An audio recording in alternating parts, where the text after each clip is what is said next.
চলুন আজ আপনাদের ঘুরিয়ে নিয়ে আসি ইতিহাসের পাতা থেকে।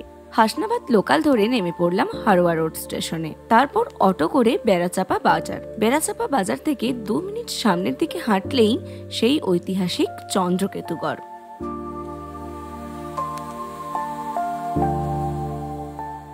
এই গড় কিন্তু গুপ্ত যুগের। কথিত আছে যে চন্দ্রকেতু নামে এক রাজার রাজত্ব ছিল এই স্থান।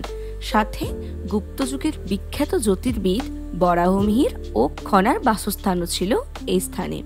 তাই এই স্থানটি খনা মিহিরের ঢিপি নামেও পরিচিত। আমরা যারা বাঙালি তারা খনার বচনের সাথে পরিচিত নয় এমনটা হতেই পারে না।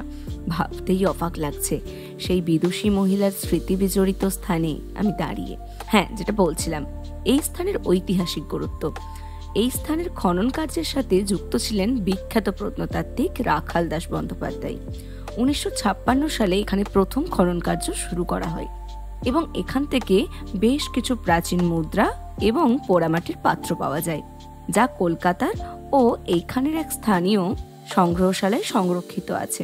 জানেন কি, বর্তমানে নগর জীবন থেকে স্থানটি অনেক দূরত্বে থাকলেও প্রাচীনকালে এই স্থান ছিল গাঙ্গে বন্দর, যেই বন্দরকে কেন্দ্র করে জলপথে ভূমধ্যসাগরীয় অঞ্চল বিশেষ করে রোমের সাথে বাণিজ্য চলত। ভগ্ন প্রাচীন গড়ের মাঝ দিয়ে হাঁটতে হাঁটতেই মন এক নিমেষে পাড়ি দেয় প্রাচীনকালে। মনের ভাবনায় বনা হতে থাকে সেই সময়ের সমাজ, রাস্তাঘাট, ঘরবাড়ি, মানুষজন।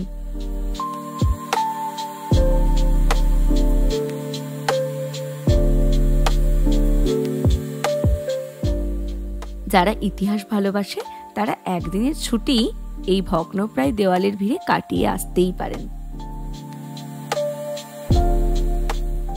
এইখানে কিছুক্ষণ বসে আমি হারিয়ে যাই ইতিহাসে। আবার ফিরে আসবো নতুন একটি ভিডিও নিয়ে। সবাই ভালো থাকবেন।